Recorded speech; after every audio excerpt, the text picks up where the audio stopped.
Hi, my name is Professor Tim K. Mackey, and I will be presenting this e-poster for the SRNT 2021 Virtual Annual Meeting. I'll first start off with some disclosures. I'm currently an associate professor at UC San Diego in the School of Medicine, and I'm also the CEO and co-founder of the big data and machine learning startup company S3 Research, which is currently funded by the National Institutes of Health through an SBIR contract. The company had no input, provided no funding, and had no role in this study. The title and subject of this presentation is Assessing Compliance of Online Vaping Shops to the 2019 Massachusetts Product Sales Ban. This is a web surveillance and compliance study examining this unique tobacco control policy event. The study objectives were to take advantage of a natural policy experiment to assess compliance of online ENDS vendors to a state comprehensive sales ban. We also wanted to characterize and compare compliant and non-compliant online ENDS vendors and formulate policy recommendations in the context of future ENDS product sales restrictions. To provide more background, the Massachusetts temporary sales ban was enacted in September 2019 by Governor Charlie Baker as an executive order in response to a growing nationwide outbreak of E-Valley cases. The executive order was originally put into place for 4 months and prohibited in-store sales of vaping products to Massachusetts consumers, and also included a ban on sellers located in Massachusetts or any other state from selling vaping products online for delivery to a Massachusetts consumer. Importantly, this policy intervention represented a comprehensive sales ban on all ENDS products and included internet channels of access. In order to carry out our study objectives, we conducted the study in 2 phases. The first involved conducting internet-based surveillance to detect ENDS online vendors and then content analysis of websites in order to confirm if they were selling ENDS products.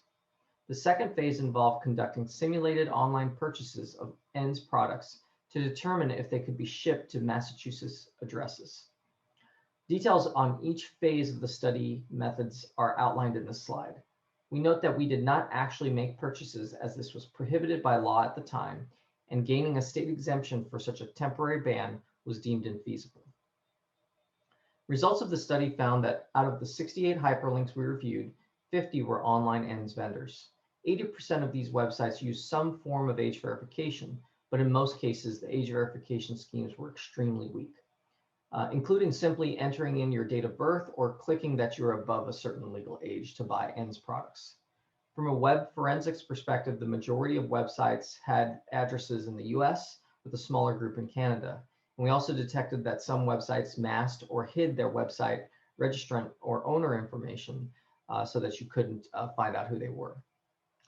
After conducting our simulated purchases, we found that rates of non-compliance for these ENDS vendors fluctuated between 70 to 76% and only slightly increased over the study period. This indicates that even with time, many online vendors did not increase their compliance to the requirements of the state executive order. For the websites that did comply, many blocked orders from advancing via their e-commerce ordering processes. We found no statistically significant difference between compliance classifications and ENDS vendor characteristics, though we had low power for the study.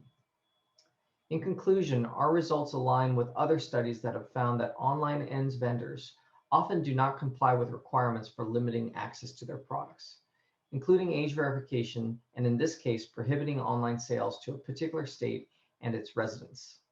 This raises ongoing public health concerns of unfettered access in the event that brick and mortar retail locations are banned.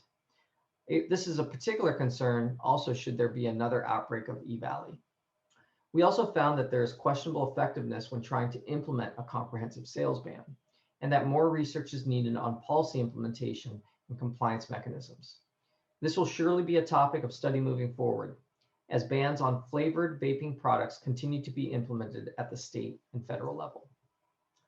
We want to thank the California TRDRP program for their help to fund the study and to all our research team members who conducted the study.